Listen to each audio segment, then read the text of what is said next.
Après les événements de 2012 et 2013, j'ai pardonné. J'ai réellement pardonné. Et mon pardon est définitif et irréversible. Je le jure, au nom de la République. J'ai assumé le pouvoir d'État, comme vous le savez. Je l'ai exécuté et j'en connais les rouages et les difficultés qui en sont liées. On ne peut pas les surmonter en s'éloignant de Dieu, le Père Céleste, Créateur. Que mon pardon est sincère. Et pour pardonner et donner une chance au président Patrice Talon de gouverner pour le bien de notre peuple. Qu'au matin du 6 avril 2016, je lui ai offert la Bible, l'un des plus grands livres saints qui organise la meilleure gouvernance dans la société. J'espérais sincèrement qu'il en ferait un bon usage tout au long de son mandat. Le roi ne saurait s'installer indéfiniment dans les œuvres de la chair, ni s'offrir indéfiniment des droits et ignorer indéfiniment ses devoirs à l'endroit de la cité. La justice divine est implacable. Mes chers compatriotes, Béninoises et Béninois,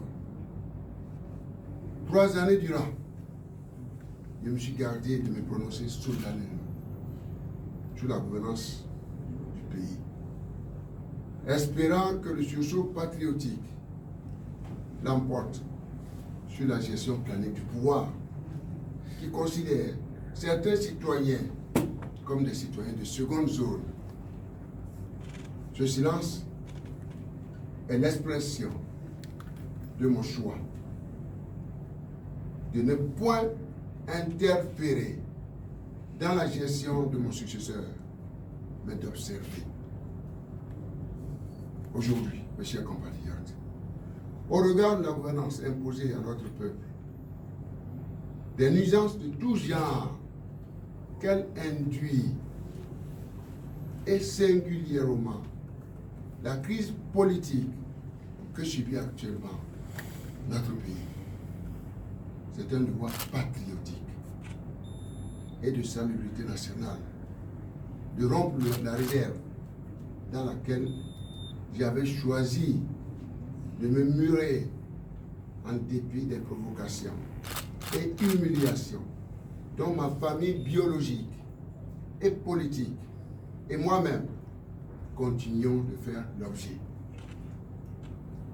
Cette gouvernance permanente de musulmans et de provocation instaurée depuis 3 années est montée crescendo avec le vote de la loi sur la charte des partis politiques et le code électoral. Nonobstant la désapprobation par la majorité d'entre vous de cette loi exclusive et génératrice de conflits, le pouvoir en place n'a eu cure de vos protestations et a poursuivi allègrement l'escalade. Nous voilà aujourd'hui, chers compatriotes, dans une situation inédite.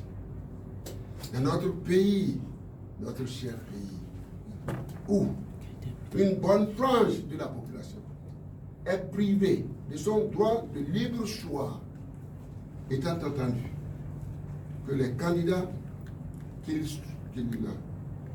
soutient sont purement et simplement exclus de la compétition électorale par le chef de l'État. Cette crise que traverse notre commune patrie est une première depuis la fin de notre historique conférence des forces vives de la nation de février 1990. Pour la première fois, sous le renouveau démocratique, sont qualifiés à prendre part aux élections législatives deux listes de la même obédience politique et créées par le chef de l'État. Cette situation inédite, mes chers compatriotes, dans l'histoire politique de notre pays et même en Afrique, notre cher continent, a ému la communauté internationale qui a successivement dépêché une délégation de la Commission de la Communauté économique des États de l'Afrique de l'Ouest, la CEDEAO, le représentant du secrétaire général des Nations Unies et une délégation de l'Organisation internationale de la francophonie au chevet de notre démocratie menacée. Sans oublier les émissaires spéciaux de son Excellence Muhammadu Buhari, président de la République fédérale du Nigeria et président en exercice de la conférence des chefs d'État et de gouvernement de la CEDEAO. J'ai eu l'insigne honneur de rencontrer et d'échanger avec toutes ces délégations. À ces différentes occasions, mes chers compatriotes, je leur ai toujours réaffirmé l'attachement du peuple béninois à l'état de droit et à sa démocratie. Et leur ai réitéré sa volonté d'aboutir à des élections législatives inclusives, crédibles, équitables et transparentes. Je renouvelle mes vœux à l'endroit de la communauté internationale de continuer de s'investir dans la résolution de cette crise. Je resterai reconnaissant des efforts en cours de son Excellence Muhammadu Buhari, président de la République fédérale du Nigeria et président en exercice de la conférence des chefs d'État et de gouvernement de la CEDEAO, en relation avec les autres États membres pour une issue heureuse de cette crise en vue de la préservation de la stabilité dans la sous-région. J'associe à ce cri de cœur SOS, en particulier l'Union africaine, l'Union européenne, les Nations unies et toute la communauté internationale. Mes chers compatriotes, beaucoup d'entre vous se sont prononcés de diverses manières par rapport à cette crise. Vous le savez bien. Je salue au passage mon aîné, le président Nicéphore Dieudonné Soglo et la présidente fondatrice du Parti de la Renaissance du Bénin, l'honorable Rosine Vieira Soglo, qui ne cesse de s'investir en dépit du poids de l'âge. Je n'oublie pas les efforts fournis par les intellectuels, la société civile, le clergé, les têtes couronnées, les personnalités politiques, les sages, les jeunes, les femmes et nos frères et sœurs de la diaspora dans la résolution de cette crise politique dans notre pays. Je ne saurais ignorer non plus le précieux appui, encore une fois, de la communauté internationale, béninoise et béninois. Mes très chers compatriotes, j'ai espéré que tous les gémissements et cris de cœur poussés dans le pays feraient entendre raison au président de la République.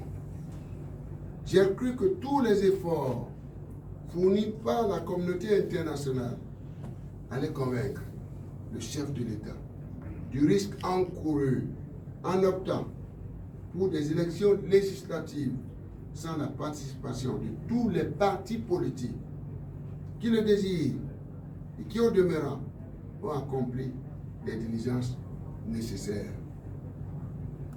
J'ai espéré, enfin, la profession de foi du président Patrice Talon. Je le répète, j'ai espéré enfin que la profession de foi du président Patrice Talon de vouloir faire participer tous les partis politiques et l'assurance qu'il a donnée aux différentes délégations ayant séjourné dans notre pays dans le cadre de ces élections était véritablement sincère.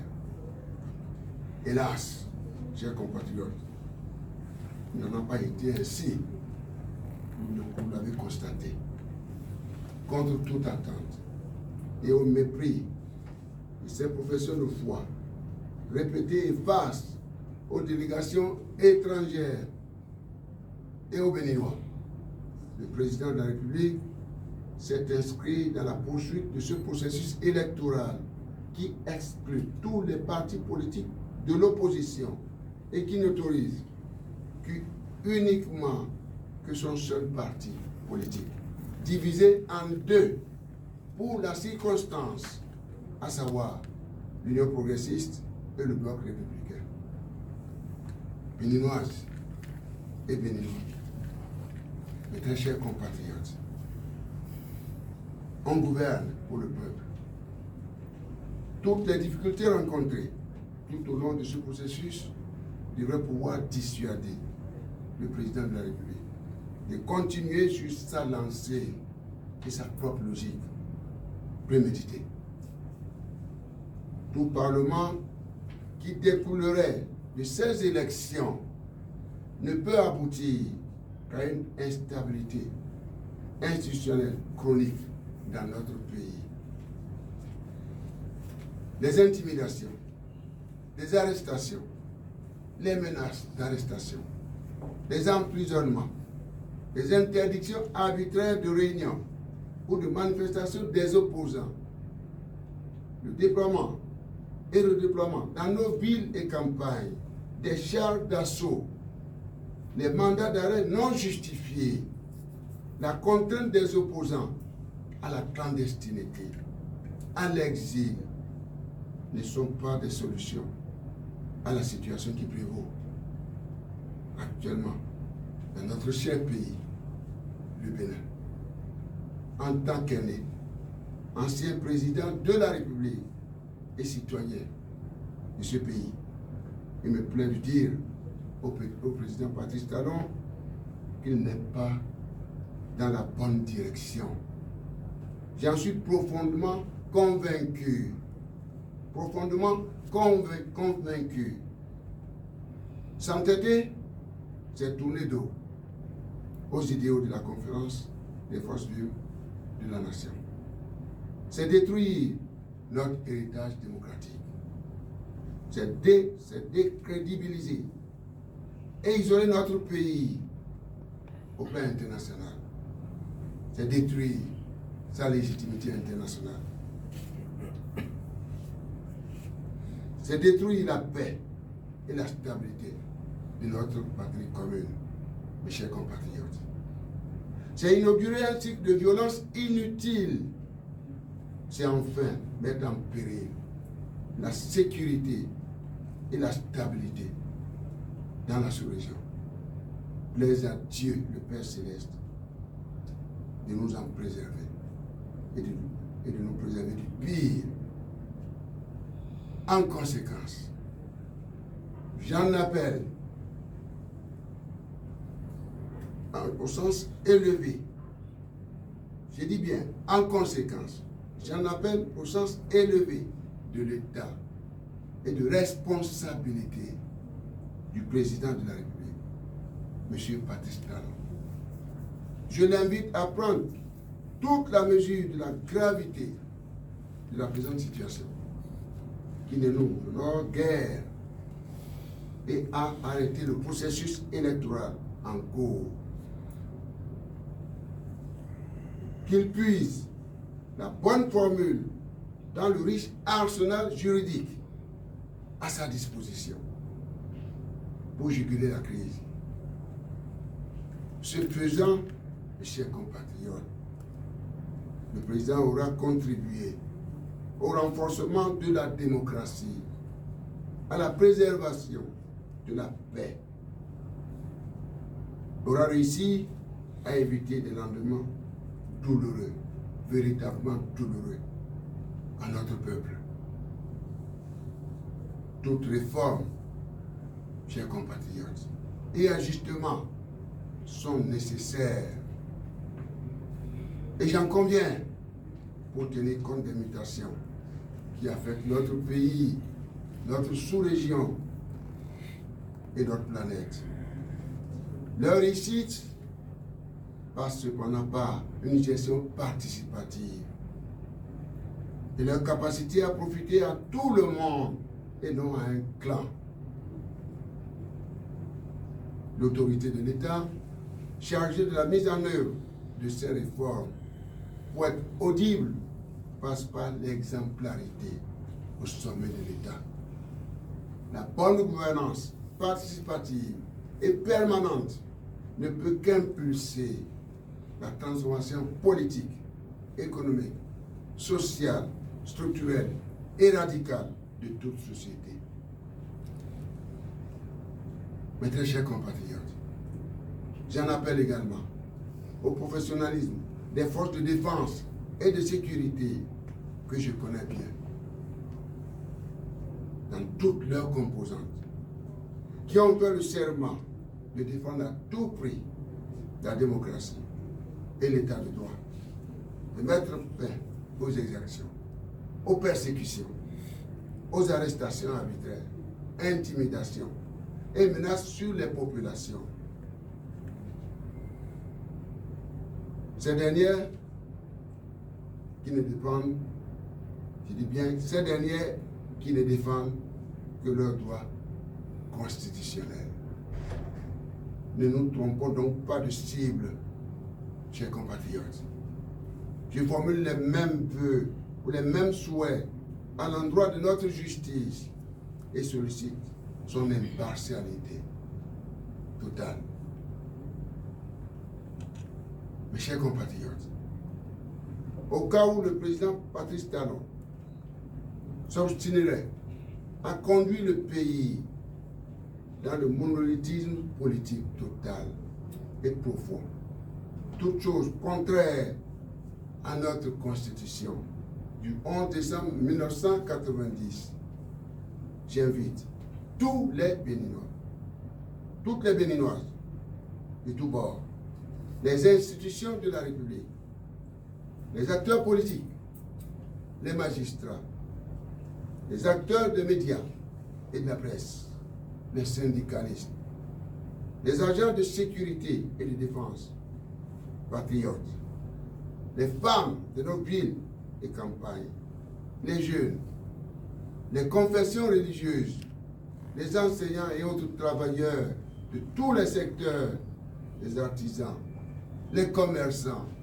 les ouvriers, les producteurs agricoles, etc., à user du pouvoir que nous donne notre loi fondamentale pour faire arrêter le processus électoral périlleux en cours, afin de rechercher et de trouver sans délai, sous la grâce du Seigneur, les solutions idoines pour organiser des élections législatives véritablement inclusives, crédibles, équitables et transparentes. En effet, la légitimité excède toujours la légalité. Il ne saurait y avoir d'élections législatives au pays de Béanzé, Kaba, Bioguera, sans l'opposition. Mes très chers compatriotes, il ne saurait y avoir d'élections législatives au pays de Béanzé, Kaba, Bioguera, sans l'opposition. Mes très chers compatriotes, il ne saurait y avoir d'élections législatives au pays de Béanzé, Kaba, Bioguera, sans l'opposition.